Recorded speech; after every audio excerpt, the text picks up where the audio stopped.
Southeast Radio's Business Matters with Karl Fitzpatrick. Southeast Radio. Welcome back to Southeast Radio's Business Matters with me, Karl Fitzpatrick, a keen miner and a man who is credited with revitalising Irish whiskey. John Teeling is still looking at new opportunities. He joins me on the phone now to discuss whiskey, cannabis, and why he has no plans to retire. John, you've been dubbed as a pioneer of the Irish whiskey revival and have been working since the age of 14. But how did you spot the opportunity to invest in whiskey distilling? Believe it or not, it was a student paper. And for any students struggling with papers, you can't believe that somehow it could end up creating an industry. I was a student at Harvard and I had to write a case study as part of the proceeds, and I wrote it on Irish whiskey and was shocked to discover it had once had 60% of the world and had fallen to only 2% of Scotch. And as a consequence of that, I wrote a second paper as to why did that happen, and that led me to believe I should establish my own. Minor problem was 1970. I was a student, I was broke, I was an old student, I was married and she was pregnant. So these are reasons I didn't build the first two distilleries till 86. When you set up the Cooley Distillery though in 1986, was it a steep learning curve for you? And how did you create awareness and interest in Irish whiskey again? It was a vertical learning curve. I got it wrong. There was a logic in it in that whiskey, 85% of all whiskies in the world are blended. And the Irish industry had collapsed because it didn't like adapting the new technology of columns, which made lighter whiskey, which was blended with pot stilled malt. So Cooley had a column, and I determined that I would make a whiskey much like at that time the lighter Scotches rather than the heavier Irishes at that time. Now, I was wrong. I was 14 years too early. The world didn't start to change till 2000 in the US. Now, whiskey is generally viewed as a very risky bet. Why is this the case, and how long did it take for you to turn a profit with your distillery? I'm not even sure you want to know.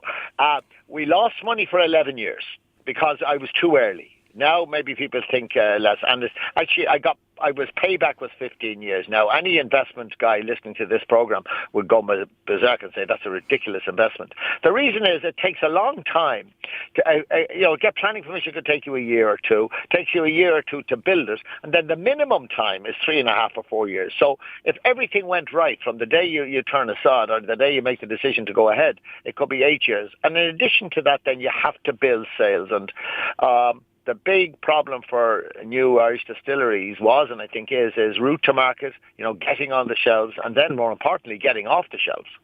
So it's a capital-intensive business for a start, and it's a so-called oligopoly. It's dominated by 4 or 5 companies in the world. And how did you carry losses for 11 years?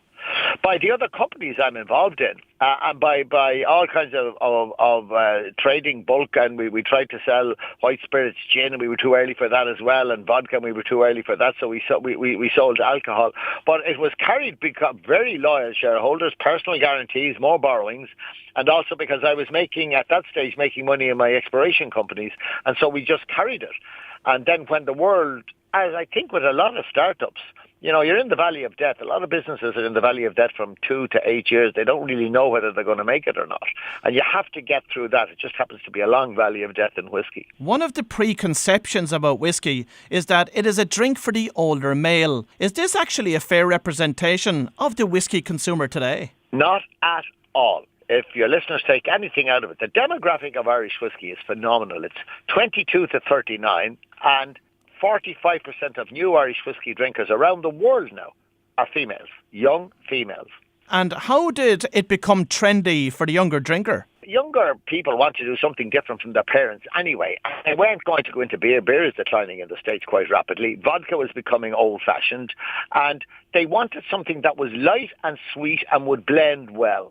And that was bourbon, and then Jameson, and now Irish whiskey in general. And these younger people have sweeter palates. They were raised on Cheerios and Coca-Cola and things like that, so they don't want a bitter drink. And Scotch is more bitter than Irish. Now, Irish is a sweet drink, but relatively speaking, it's sweet. So what we make, and indeed Ireland has more flexibility than Scotch, is designed to appeal to a younger male-female drinker. And given the young demographics of whiskey drinkers, has this also created a tourism opportunity for Irish distilleries? total tourism opportunity. My son's, Jack and Stephen's operation in Dublin now in its fourth year will do somewhere between 130 and 150,000 visitors this year. It's phenomenal. On the Saturday before St. Patrick's Day, I was in there and there were 780 people came through the door. I mean, it's wonderful to see. And for St. Patrick's Day, they were young couples, young parties into party in Ireland for St. Patrick's Week. Phenomenal to see it. And whiskey certainly runs through the blood of the Teeling family, as you say, with your sons Jack and Stephen running the Teeling Distillery. Now, Jack previously joined me on Business Matters, but given your experience and knowledge of the sector, do you offer them much advice? Jack joined me in 2001, so that he's got a fair bit, and he was dragged into the marketing of Cooley, though he joined me on the finance side, and he took over running it in 2007. He was not happy when we sold it to Jim Beam, because he saw the opportunity to build a Teeling brand. The Great Northern is not branded, it's bulk. And he saw what was happening, and he was young, and with his brother Stephen, he had a young team with him. If you actually go into Teeling whiskey, you will be hard-pressed to find anybody that's 40. If you come and see my operation up in Dundalk, you'll be hard-pressed to find anybody under 40. Huh. He was right. He saw it, and he saw it very well. Those of you who have sons know sons sometimes don't want to take advice from their father. Now, that said, he's good, and I'm delighted that, in fact, he is so good. He's a very good manager, and Stephen is very good. They have to work very hard. But I think they're going to be extremely successful. Ultimately, they plus Emma, my daughter, will own Great Northern as well. Great Northern is a family business owned by the family, but managed by me, while waiting for them to come in and to move on it. Now, if you've just tuned in, I'm speaking to John Teeling from the Great Northern Distillery. John, I visited Las Vegas 12 months ago, and I have to say I was blown away by the demand for cannabis after it being legalised out in the States. Now, in terms of future prospects, I know that you are now looking at cannabis. Why is this the case? Because would you believe the demographic for recreational cannabis consumers, which is a long way from being legalised in Ireland, is 22 to 40, 50-50 male-female, almost identical to the demographic for Irish whiskey. And it's young persons want it. And there are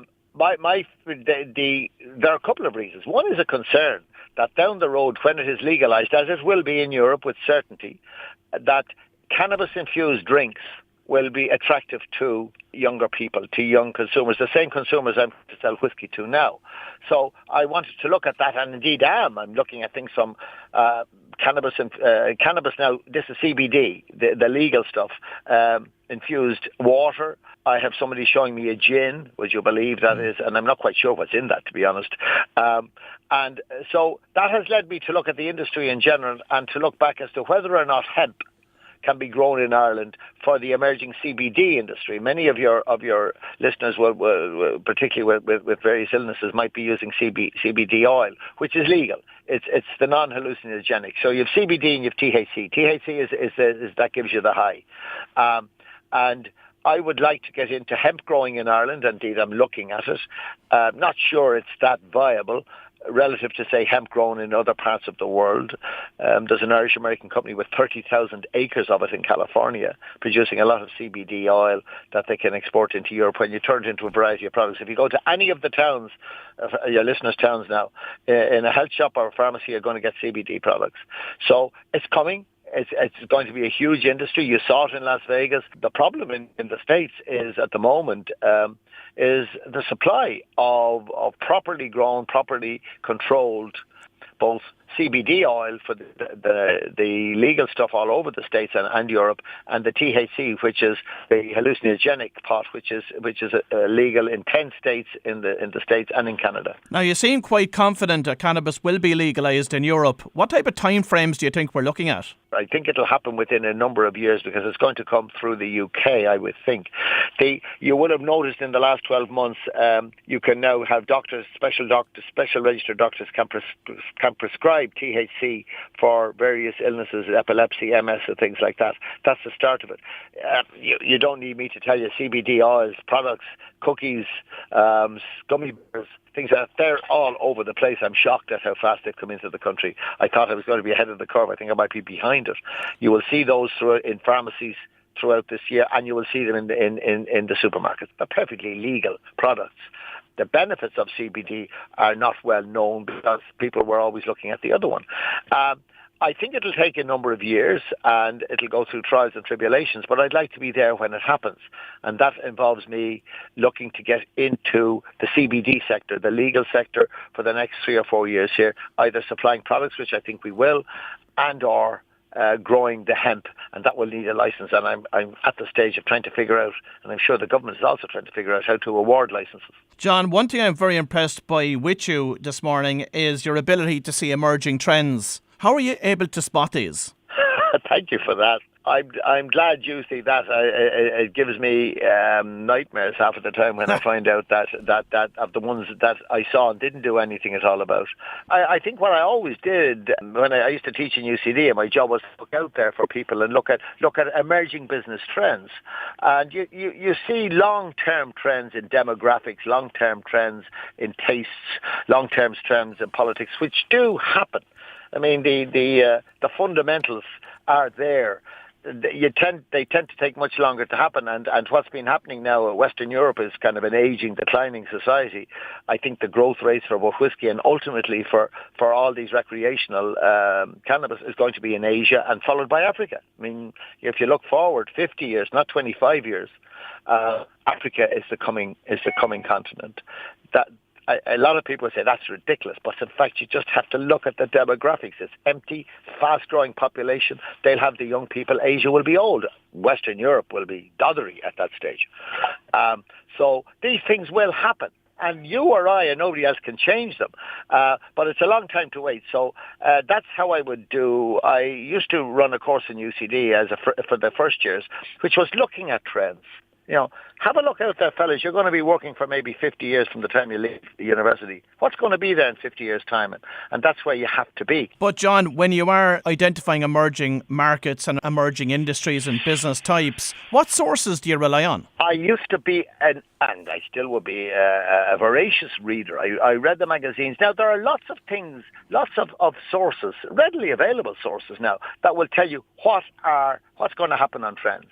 Now, things like ESR, I look 10 years out. I just saw something this week about a 10-year projection if we have Brexit now. Yeah, anyway, but in terms of things like energy, I'd be looking at Shell, BP. They put out things like energy to 2050.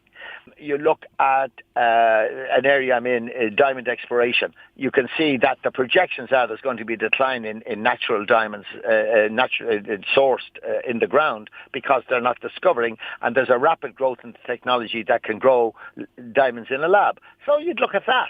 That will happen. The demand is going to be there because Asia and Africa, there will be wealthy people who want diamonds. You know, I don't think it requires, it just requires a small amount of discipline. The data is certainly available to decide what are the major trends, and then you refine those down into smaller and smaller trends. John, so if you were the 21-year-old version of yourself, having come out the gate of UCD with a business degree, and you had money in your pocket, what business would you go off and set up today? I think if it depends. I have another 5 or 6 hours, I can tell you. In Ireland, the population is going to age dramatically. So there will be big demands for things that older people want. Old people, not older. Old people want. Old people have lots of disposable income because they don't have kids, they don't have mortgages.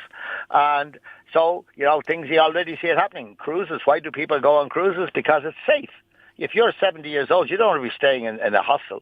You don't want to be mugged on the street. So you go on a cruise where you come back and sleep in comfort and eat the right food every night, that type of thing. You probably have gated communities. You will have medical expenditure can only get bigger. There'll be huge developments in over the next 10 or 15 years in biopharma. In other words, different types targeting the immune system, where a lot of the stuff comes. My daughter is working on longevity in UCD.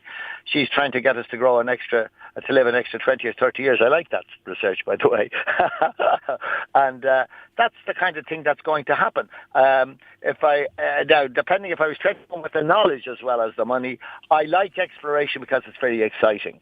And certainly consumer durables. Okay, it doesn't have to be whiskey. It can be all types of foods. Areas like water, is going to be scarce in the world. 25% of the people won't have enough, probably don't now have enough water.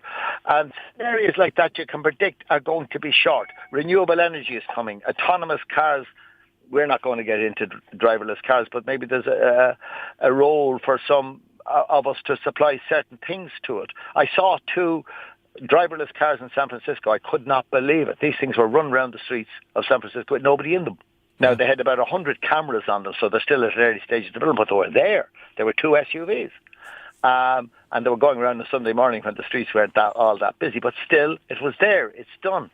And that you could be absolutely certain in 2040, there'll be a huge amount of driverless cars, whether Ford or General Motors will be able to supply them, or whether it's going to be Yahoo or Google or Amazon.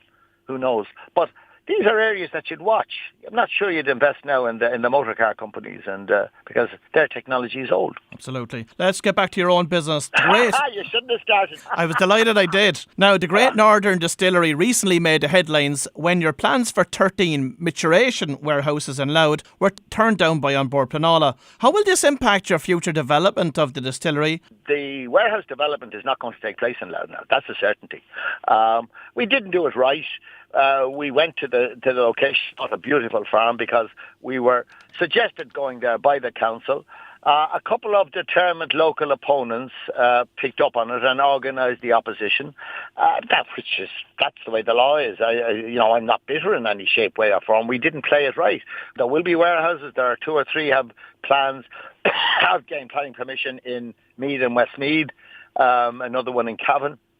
I suspect we will end up going with one of those 2 I mentioned, in Meath or Westmeath. So it won't impact on the development of the distillery. John, you've never listed any of your companies in Ireland. Why was this the case? We've listed about 15 companies on the AIM and the earlier markets in the UK. And these are all small exploration companies, horses for courses. And the market was much bigger in the UK than it was in Ireland. The market for high-risk speculative capital is quite small in Ireland still to this day. And I have been a bit wrong. I probably could have maybe pushed 1 or 2 of them onto the Irish stock market. Now, I have Irish-registered, London-listed companies. But I've always had access to risk capital over there, retail investors. Traditionally, when we set up these companies, we would offer small amounts of money to a large number of investors to try and get liquidity. That wouldn't have been available in the south of Ireland. And also, I found anytime I did kind of half look at it, that the costs of listing in Ireland and all the supporting things like, the consultants and the lawyers and the accountants were more expensive in Ireland than the UK, believe it or not. Now, you could pay twice it in the UK, but you don't have to. And John, at the age of 73, what drives you to continue in business? Because I'm blessed. It's as simple as that. I am exceedingly lucky on 2 fronts. One, that I'm physically able to do it. And secondly, that I love the opportunities. I don't play golf. I don't sail. I don't have any horses. I've never eaten them, backed them, owned them, nothing about them. And I am very, very lucky in that I like what I do. Well, if you've just tuned in, that was John Teeling from the Great Northern Distillery. And John's unwavering enthusiasm for business and entrepreneurship is certainly great to see. We're almost at closing time here now at Business Matters, but before we go, I'd like to take this opportunity to thank my production team, my guests for their contribution, and especially you as always for listening. Join me again next Saturday morning when we'll have more from the world of business. But until then, have a profitable week. Southeast Radio's Business Matters with Karl Fitzpatrick. South